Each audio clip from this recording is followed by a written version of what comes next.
Brazil versus Norway এবং অনেকেই এই ম্যাচটা অনেক বেশি এক্সাইটমেন্ট নিয়ে অপেক্ষা করছেন দেখার, কারণ এই ম্যাচটা হাড্ডাহাড্ডি লড়াই হবে। সেই প্রত্যাশা, একদিকে ভিনি একদিকে হালান্ড, কে নেই আসলে দুই দলে স্টারে ঠাসা, একজনের নাম বললে হবে না। তো আমরা একটু ফরমেশন ওয়াইজ যদি ব্রাজিলের দেখি যে সম্ভাব্য কি হতে পারে, দুই একটা আমরা এক্সট্রা দেখতেই পারি যে 4-3-3 দিয়ে আমরা শুরু করতে পারি, যে 4-3-3 সেদিকে যেতে পারে কিনা, আনচেলত্তি কোন দিকে যাবে, এই একটা সেট আপ। প্রথমে এটা দেখে যদি বলেন যে হ্যাঁ প্ল্যান হতে পারে। হ্যান্ড্রিক অ্যাড হয়েছে 4-3-3 ইয়া যেতেই পারে নাকি? হ্যাঁ সম্ভাব্য। আমরা আরেকটা দেখি 4-2-4 এর কম্বিনেশনটা আমরা একটু দেখি, সেটা কেমন হতে পারে। স্বাভাবিকভাবে সব সর্বশক্তির দল নিয়েই আসলে শুরু হবে। 4-4-2 দিস ইজ দ্য 4-2-4, হ্যাঁ এটা একরকম হতে পারে। লেবেকে খালি ইয়ে ঢুকবে আর কি, সান্তোস দানিলো। হ্যাঁ ঠিক আছে। আরেকটা আছে 4-2-3-1, মানে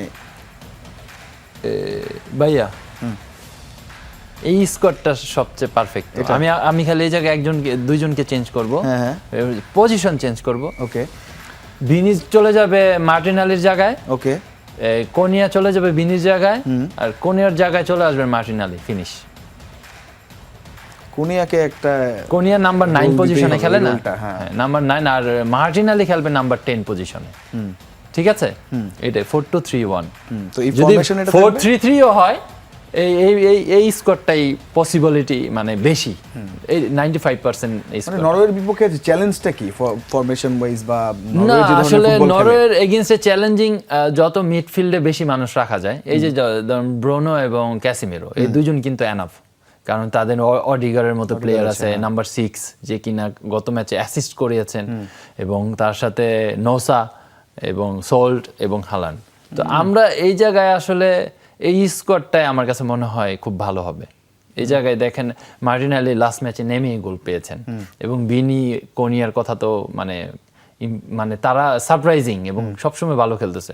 রায়ান আসলে এত ভালো খেলেছেন, ফুল টাইম এখন ডিজার্ভ করছে। হ্যাঁ ডিজার্ভ করছে। তো এই স্কোয়াডটা আমার কাছে মনে হয় নরওয়ের জন্য, নরওয়ে খেলার জন্য এই স্কোয়াডটা বেস্ট, যেহেতু আপনার এখানে পাকোয়েতা নাই, সাথে রাফিনিয়া নাই।